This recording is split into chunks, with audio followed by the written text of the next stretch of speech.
नमस्कार दोस्तों, स्वागत है आपका हमारे चैनल इंडियन डिफेंस एनालिसिस में, जहां हम डिफेंस और विदेश नीति से जुड़ी हर बड़ी खबरों का विश्लेषण करते हैं। आज के इस वीडियो में हम अपग्रेडेड मिग-29 के बारे में बात करेंगे।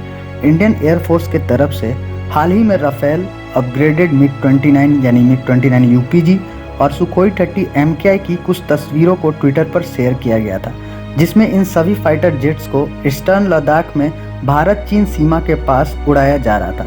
इसी बीच एक खबर मिग-29 यूपीजी और सुखोई 30 MKI को लेकर सामने आई, जिसमें बताया गया था कि इस साल जब रसिया के प्रेसिडेंट व्लादिमीर पुतिन भारत दौरे पर आएंगे और उस समय पर भारत और रूस के बीच इंडियन एयरफोर्स के लिए 12 सुखोई 30 MKI और 21 मिग-29S के फाइटर जेट्स की डील को लेकर बात की जा सकती है। और ये 21 मिग-29S डिसेंबल्ड हैं और 1980 से वैसे ही पड़े हुए हैं।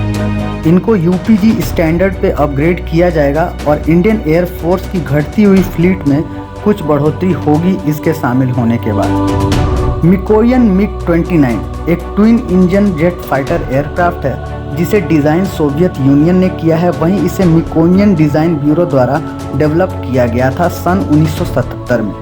मिग-29 80 के दशक का एक एयर सुपीरियरिटी फाइटर जेट था, जिसे अमेरिका के F-15 ईगल को काउंटर करने के लिए डेवलप किया गया था।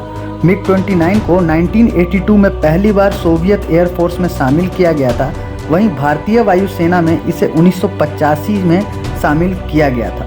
तब से लेकर आज तक ये अपनी सर्विस दे रही है और अभी के समय में इंडियन एयरफोर्स 65 मिग-29 को ऑपरेट कर रही है। यहाँ पर अगर इंडियन एयरफोर्स की बात करें तो 40 साल पुराने जेट को ऑपरेट करना इतना आसान नहीं होता है। शुरुआत में भारत इनको लंबे समय तक ऑपरेट नहीं करने वाला था, लेकिन हमारे घरेलू फाइटर जेट्स प्रोग्राम जैसे तेजस और तेजस MK1 में देरी हो जाने के बाद इंडियन एयरफोर्स की चिंता बढ़ गई और ऐसे में पुराने होते हुए मिग-29S को अपग्रेड करने का फैसला किया गया।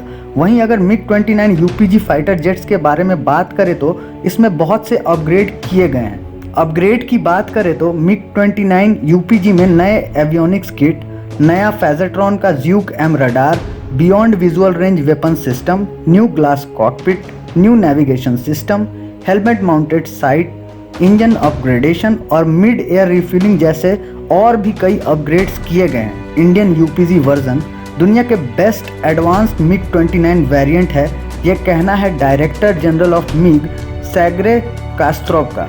आइए इन सभी अपग्रेड्स के ऊपर एक एक करके बात करते हैं। पहली अपग्रेड में रडार की बात करते हैं। मिग-29 के अपग्रेडेड वर्जन में फेजरट्रॉन का ज़्यूक M रडार को लगाया गया है। इसके फीचर्स की बात करें तो इसके प्रोसेसिंग स्पीड ज़्यादा है पिछले सभी रडार से और 30 से 50 मीटर की दूरी में उड़ रहे एयरक्राफ्ट और हेलीकॉप्टर के बीच में ये अंतर कर सकता है। इसके डिटेक्शन रेंज की बात करें तो 5 meter square radar cross section वाले किसी भी ऑब्जेक्ट को ये 120 किलोमीटर के रेंज में डिटेक्ट कर सकता है। एक साथ 10 टारगेट को डिटेक्ट कर सकता है और 4 को इंगेज कर सकता है। एयर टू ग्राउंड रोल में 25 किलोमीटर दूर टैंक को डिटेक्ट कर सकता है, 120 किलोमीटर दूर से ब्रिज को डिटेक्ट कर सकता है और 300 किलोमीटर दूर से एक बैटल शिप को डिटेक्ट कर सकता है। इंफ्रारेड स्पेक्ट्रम में टारगेट को डिटेक्ट करने के लिए इसमें इलेक्ट्रोमैकेनिकल OLS सिस्टम को लगाया गया है, यानी ऑप्टिकल लोकेटर सिस्टम को लगाया गया है, जो मदद करता है शॉर्ट रेंज में टारगेट को इंगेज करने में। जनरली किसी भी डॉग फाइट में रडार से किसी भी फाइटर जेट्स को अगर सर्च किया जाए या लॉक किया जाए तो रडार वार्निंग रिसीवर के जरिए दुश्मन के फाइटर जेट को इसका पता चल जाता है और वो इसे काउंटर करने के लिए मैन्यूवरिंग करने लगता है और ऐसे में OLS बहुत बड़ा रोल निभाता है। OLS द्वारा टारगेट को ट्रैक और लोकेट करने पर दुश्मन के फाइटर जेट्स को इसका पता नहीं चलता है और OLS की मदद से 55 किलोमीटर दूर टारगेट को डिटेक्ट किया जा सकता है। OLS 3 तरह के काम को करता है। पहला forward looking search and track, दूसरा TV camera infrared search and track और तीसरा multi mode laser range finder, जिसका रेंज 20 किलोमीटर का होता है। ये ग्राउंड टारगेट को 20 किलोमीटर की दूरी से डिटेक्ट कर सकता है और सी टारगेट को 40 किलोमीटर की दूरी से डिटेक्ट कर सकता है। कॉकपिट के अपग्रेड की बात करें तो इसमें ग्लास कॉकपिट को लगाया गया है। ये पूरी तरह से ग्लास कॉकपिट तो नहीं है, क्योंकि अभी भी इसमें कुछ एनालॉग डिस्प्ले दिए गए हैं। मेनली यहाँ पर दो मल्टी फंक्शन डिस्प्ले सिस्टम को लगाया गया है। जो हेड अप डिस्प्ले है उसको नया लगाया गया है, साथ ही इसे हॉटाज कैपेबल बनाया गया है। मतलब ये हुआ कि इसमें जो मेन कंट्रोल होगा वो मोस्टली थ्रॉटल के पास होगा या स्टिक पर होंगे। हॉटाज का फुल फॉर्म होता है hands on throttle and stick. बाकी इसमें नया मिशन कंप्यूटर लगाया हुआ है और जो नेविगेशन सिस्टम है वो फ्रेंच कंपनी सेफ्रॉन का सिग्मा 95 एंड नेविगेशन सिस्टम है और सेम टाइप का नेविगेशन सिस्टम सुखोई 30 MK में भी लगाया गया है। बाकी इसमें नया वीडियो रिकॉर्डिंग सिस्टम को भी दिया गया है और साथ में एक डिस्प्ले मैप जनरेटर को भी दिया गया है। इलेक्ट्रॉनिक वारफेयर सूट के बारे में बात करें तो इसे DRDO द्वारा डेवलप किया गया है। जो D29 EW सूट है ये एक AESA बेस्ड इलेक्ट्रॉनिक सूट है और इंडिया में इस्तेमाल होने वाला सबसे एडवांस सूट है।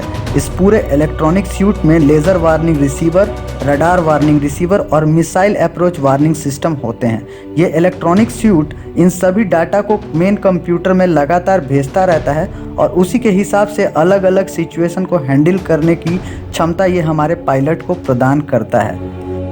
इसके ऑपरेशनल रेंज को और भी बेहतर बनाने के लिए इसमें मिड एयर रिफ्यूलिंग प्रोब भी दिया गया है, जो कि रिट्रैकेबल है, यानी रिफ्यूलिंग के समय बाहर आता है वैसे हमेशा अंदर रहता है। इसके इंजन को चेंज करके RD33 के 3rd सीरीज़ का इंजन इसमें लगाया गया है। इससे इसके इंजन के पावर में कुछ खास इजाफा नहीं हुआ है, लेकिन इसके मेंटेनेंस साइकिल बढ़ गई है और ज़्यादा लंबे समय तक इसकी लाइफ साइकिल भी हो गई है। इसके इंजन में स्मोक की जो समस्या थी इस इंजन के अपग्रेड होने के बाद थोड़ी सी कम हुई है। हेलमेट माउंटेड डिस्प्ले सिस्टम की बात करें तो इसमें Russian Shchel 3UM helmet mounted sight का इस्तेमाल किया हुआ है, जिसके सेंसर्स को अलग से हेलमेट पर लगाया जा सकता है। सेम टाइप के हेलमेट का इस्तेमाल सुखोई 30 MK में भी किया जाता है। वेपनरी की बात करें तो ये मॉडर्न रशियन मिसाइल्स और बॉम्ब को फायर कर सकता है। भारत के अस्त्रा मार्क 1 और अस्त्रा मार्क 2 को इनमें इंटीग्रेट किया जा सकता है और भविष्य में ब्रह्मोस के एयर वेरिएंट को भी इसमें इंटीग्रेट करने का प्लान किया जा रहा है। आपको हमारा ये वीडियो अच्छा लगा हो तो इसे लाइक और शेयर ज़रूर करें। अगर आप हमारे चैनल पर नए हों तो चैनल को सब्सक्राइब करने के साथ साथ बेल आइकन को दबाना ना भूलें। साथ ही आप हमसे फेसबुक और ट्विटर पर जुड़ सकते हैं, उसका लिंक डिस्क्रिप्शन बॉक्स में मौजूद है। अगर आपको वीडियो पसंद नहीं आया हो तो कमेंट बॉक्स में कमेंट करके कारण ज़रूर बताएं, ताकि अगली बार हम वीडियो को और भी अच्छे तरीके से आपके सामने रख सकें। जल्द ही मिलते हैं अगले वीडियो में। जय हिंद की सेना।